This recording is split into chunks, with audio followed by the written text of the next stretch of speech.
সময় থাকতে থাকতে নিজেকে বদলে ফেলো, না হলে সময় কিন্তু তোমাকে বদলে দেবে। ঠিক যতবার তুমি পড়ে যাবে ততবারই কিন্তু উঠে দাঁড়াবে। উঠে দাঁড়ানোটাই কিন্তু সবচেয়ে বড় শক্তি। স্বপ্ন দেখা কিন্তু খুবই সহজ, বাট স্বপ্ন পূরণের যে সাহস সেটাই কিন্তু একজন মানুষকে আলাদা করে তোলে। চেষ্টা না করলে তুমি কখনো বুঝতে পারবে না, কখনো জানতে পারবে না তুমি ঠিক কতটুকু পারো। তাই নিজের জীবনের গল্পটা এমন ভাবে লেখো যেন তা অন্যের অনুপ্রেরণা হয়ে ওঠে। আসসালামু আলাইকুম এভরিওয়ান, কেমন আছেন? আশা করছি সবাই বেশ ভালো আছেন। আলহামদুলিল্লাহ, আল্লাহ তাআলার রহমতে আমরাও কিন্তু অনেক ভালো আছি। আজকে কোনো রান্না বান্না কিংবা বাসাবাড়ির কাজকর্মের ভিডিও শেয়ার করব না, আজকে একটু বাইরে ঘোরাফেরার ভিডিও শেয়ার করব। ভিডিওটি ছিল গত শুক্রবার দুপুরবেলায় খাওয়া দাওয়া শেষ করে মেয়ের আবৃত্তি স্কুলে চলে গিয়েছিলাম সবাই। প্রতিটা শুক্রবারেই আমার মেয়ের আবৃত্তি ক্লাস থাকে, তবে সকাল 9টা থেকে 11টা পর্যন্ত। কিন্তু গত শুক্রবারে যেহেতু বিসিএস পরীক্ষা ছিল, এজন্য ওদের আবৃত্তি ক্লাসটা শিফট করে দুপুরবেলায় নিয়েছে। যদিও প্রতি সপ্তাহে মেয়ের বাবাই কিন্তু ওকে আবৃত্তি স্কুলে নিয়ে যায়, তো এই সপ্তাহে যেহেতু বিকেলবেলায় ক্লাসটা দিয়েছে, ভাবলাম আমি আর আমার ছেলে সহ যাই ওর আবৃত্তি ক্লাসটাতে। আমরা কিছুক্ষণ থাকবো, দেন আমরা একটু ঘোরাফেরা করব। ফ্রাইডে বলে কথা, দিনগুলোতে সবসময় চেষ্টা করি বাচ্চাদেরকে নিয়ে একটু বাইরে ঘোরাফেরা করার। শহরের বন্দি বাচ্চাগুলা বাসার ভেতরে একদম জিম্মি হয়ে যায়। আমার মেয়েটা তো মানে বাসায় থাকতে থাকতে ও বোর হয়ে যায়। শুক্রবার শনিবার আসলে ওরে বাইরে ঘোরাতে নিয়ে যাইতেই হবে। এদিকে আমরা 3:30টার দিকে ওর আবৃত্তি স্কুলে চলে আসছি, আর মেয়ে কিন্তু তার ক্লাসরুমে বসে গিয়েছে এবং মেয়ে সবার আগে চলে আসছে। তখন পর্যন্ত আর কেউই আসেনি ক্লাসে। ওদের ক্লাস হয় একটা কলেজে, এনায়েত বাজার মহিলা কলেজ। যারা চট্টগ্রামে থাকেন তারা অবশ্যই চিনতে পারবেন কলেজটি। লেখাপড়ার পাশাপাশি এখনকার যুগে প্রতিটি বাচ্চারই কিন্তু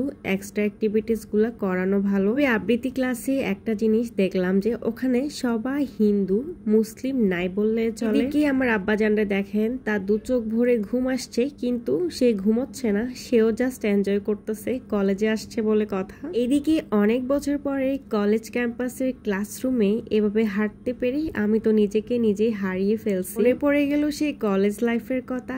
আহা, কত দুষ্টুমি, কত স্মৃতি, কত আনন্দ ছিল সেই সময়গুলোতে। এটা মানুষের জীবনের সব থেকে মূল্যবান পার্ট হলো স্টুডেন্ট লাইফটা। বাচ্চা কাচ্চারা জানে না তারা জীবনের সব থেকে ইম্পর্টেন্ট এবং মূল্যবান লাইফটাই কিন্তু এখন লিড করতেছে। কে মেয়ের আবৃত্তি ক্লাসের টিচার চলে আসছে। উনি হচ্ছেন টিচার, যাকে দেখা যাচ্ছে পেছন থেকে। তবে অনেক স্টুডেন্ট এখনো আসেনি, আস্তে আস্তে সবাই আসতেছে। আর আমি আর ওর বাবা একটু হাঁটাহাঁটি করতেছি। এই কথা বলতে আমার না অন্যরকম একটা ভালো লাগা কাজ করতেছে। এরকম খোলামেলা মাঠে হাঁটতে আমার ভীষণ ভালো লাগে। এই যে ঢুকতেই এই সুন্দর একটা কদম ফুল গাছ, আর কদম ফুল হচ্ছে আমার সব থেকে পছন্দের গাছ। গাছটাকে দেখে আমার এত ভালো লাগলো। যাই হোক, এই কলেজটাতে আমি আরো একবার এসেছিলাম প্রায় 4-5 বছর আগে আমার একটা চাকরির পরীক্ষা দেওয়ার জন্য। আর এইদিকে দেখেন আমার আব্বাজানের কাণ্ড, এখানে বসে দুষ্টুমি শুরু করে দিয়েছে একদম। আমার আব্বাজানরে দেখে থাকলে আপনারা প্লিজ মাশাআল্লাহ বলে দিয়েন। আর এই যে দেখুন, এখনো অনেক বাচ্চাকে তাদের মারা নিয়ে আসতেছে। আর ওই যে দূরের ওই ক্লাসরুমটাতে সবগুলা গার্ডিয়ানরা বসে বসে আড্ডা দিচ্ছে। এইদিকে আমি তো আজকে প্রথমবার আসছি, তাই আমার কোনো গার্ডিয়ানের সাথে তেমন কোনো ভালো মন্দ পরিচয় নেই। এখন একটু আমার পছন্দের গাছটার ভিডিও করে নিচ্ছি। জামাইকে বলতেছি আমাকে একটা কদম ফুল পেড়ে দেওয়ার জন্য, বাট এত উঁচু ফুলগুলা কোনোভাবে নেওয়া পসিবল না। এখন সবগুলো স্টুডেন্টই মোটামুটি চলে আসছে আর আবৃত্তি ক্লাসটা স্টার্ট হয়ে গেছে। এই জন্য দেখুন দরজাটাও কিন্তু বন্ধ করে দিয়েছে। আর এই যে আমি একটু ক্লাসরুমের সামনে হাঁটতেছিলাম আর খেয়াল করতেছিলাম কোন কবিতাটা পড়াচ্ছে। আমার মেয়ে এখনো অনেক ছোট, ও ঠিক বলতে পারে না কোন কবিতাটা পড়াইছে। আর কবিতাগুলো না এত বেশি কঠিন। যাই হোক, কি আর বলবো, আমি কখনোই আবৃত্তি ক্লাস করি নাই, সো আমার আইডিয়া নাই। ব্লু কালারের ড্রেস পরেছি আর সাথে ম্যাচিং করে ব্লু কালারের চুড়ি পরছি অনেক দিন পরে। আবৃত্তি ক্লাস শেষ করে আমাদের প্ল্যান ছিল আমরা মেলায় যাব। চুড়ির কথা বলাতে অতীতের একটা কথা মনে পড়ে গেল। বিয়ের আগে প্রতিটা ড্রেসের সাথে ম্যাচিং করে চুড়ি নিতাম, আর এখন বিয়ের পরে একটু চুড়ি পরি না। কেন জানি চুড়ি পরলে আমার খুব হাতে চুলকায়, হাত ফুলে যায় আর কাজ করতেও অসুবিধা লাগে, এজন্য চুড়ি একদমই পরা হয় না। চট্টগ্রাম কাজী দেওয়ারিতে এশীয় দ্বিতীয় আন্তর্জাতিক বাণিজ্য মেলা স্টার্ট হয়েছে, তো ভাবলাম যে একটু ঘুরে আসি, কারণ প্রতিটা মেলায় আমার একটু ঘোরাফেরা করা লাগে, না হলে কেন জানি আমার পেটের ভাত হজম হয় না। মার্কেটে সবকিছু অ্যাভেলেবেল থাকলেও মেলায় যাই জিনিস কিনতে না আমার খুব ভাল লাগে। এখানে একটা সুবিধা হচ্ছে সব ধরনের আইটেম আপনি একসাথে একই ছাদের নিচে পেয়ে যাবেন। যাই হোক, অনেকদিন ধরে মাটির কিছু জিনিসপত্র কিনবো ভাবতেছিলাম, বাট কেনা হচ্ছে না। আজকে ভাবলাম মেলা থেকে কোনো জিনিসই কিনবো না, শুধু মাটির জিনিস কিনবো। তবে বেশি কিছু কিনবো না, কারণ মাটির জিনিসগুলা সংরক্ষণ করা খুব কষ্টকর। যেহেতু শুক্রবার ছিল তাই মেলায় কিন্তু প্রচুর ভিড় ছিল। মোবাইলটা যে বের করব একটু ভিডিও করব সেই সুযোগটা কিন্তু একদমই পাচ্ছিলাম না। মেলায় গিয়ে বড় ভুলটাই করে ফেলছি, কারণ আমি শুরুতেই মাটির জিনিসপত্রগুলো কিনে ফেলছি আর এগুলো একদমই ক্যারি করতে পারতেছিলাম না, কারণ মাটির জিনিসগুলো অনেক বেশি ভারী ছিল। এবার মেলায় গিয়ে পুরো মেলাটা ভালোভাবে ঘুরতে পারি নাই বলে একটু মন খারাপ। কিনি বা না কিনি, পুরা মেলাটা একটু না ঘুরলে ভালো লাগে না। দেখুন আমার জামাইয়ের মন কিন্তু অনেক বেশি খারাপ, কারণ তার এক কাঁধে হচ্ছে মেয়ের ব্যাগ, অন্যদিকে কোলে হচ্ছে ছেলে, আর মেয়ের ব্যাগের ভিতরে ছিল মাটির জিনিসপত্রগুলো। ওরে আমি অনেকবার বলছি যে মাটির জিনিসগুলো আমাকে দেওয়ার জন্য, আমি ক্যারি করি, বাট ও আমাকে কোনোভাবে দিবে না। পরে বেচারা খুবই বিরক্ত হয়ে যায় এবং মেলা থেকে সে বাইরে বের হয়ে যায়, আর আমি এদিকে একা একা কিছুক্ষণ ঘুরি। আমিও আর বেশি ঘোরাফেরা করতে পারি নাই, 4-5টার মতো দোকান ভিজিট করে দেন বের হয়ে আসি। এখন আমরা শপিং ব্যাগের উপরে একটা ফুড কোর্ট আছে, ওখানে চলে আসলাম খেতে। আর এখানের খাবারগুলা কিন্তু দুর্দান্ত স্বাদের। আমি এর আগেও 2-1 বার খেয়েছিলাম এখানে, আর এখানে খাবার আমার বেশ ভালো লাগে, তাই অন্য কোথাও আর যাইনি, এখানে চলে আসছি। এদিকে উপর থেকে দেখুন সবাই কিভাবে মেলায় ঢুকতেছে।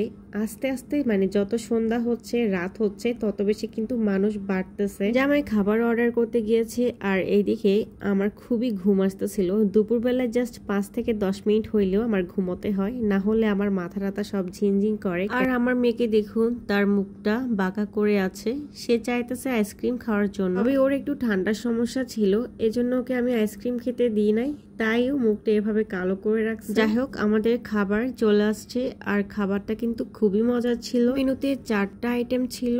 এখানে ছিল ফ্রেঞ্চ ফ্রাই, চিকেন ফ্রাই ছিল, আর সাথে ছিল চিংড়ি। আর এই খাবারটা আমি আজকে প্রথমবারের মতোই কিন্তু ট্রাই করছি। আমার কাছে প্রতিটা আইটেমই অসম্ভব মজা লাগছে। আমার জামাই এবং মেয়ের কাছেও নাকি বেশ ভালো লাগছে। সব থেকে ভালো লাগছে স্কুইডটা খেয়ে। এদিকে কোথাও গেলে খাবার খাইতে অনেকটাই খারাপ লাগে এখন, কারণ আমার ছেলেকে না খাওয়াই আমরা খাইতেছি। ও আমাদের দিকে কিভাবে জানি তাকায় থাকে, ওর মায়া ভরা মুখটা দেখলে খুব কষ্ট লাগে। ওর বাবা অবশ্য ওকে একটু ফ্রেঞ্চ ফ্রাই খাওয়াইছিল। আমাদের 3 জনের জন্য এই খাবারের পরিমাণটা একদম পারফেক্ট ছিল।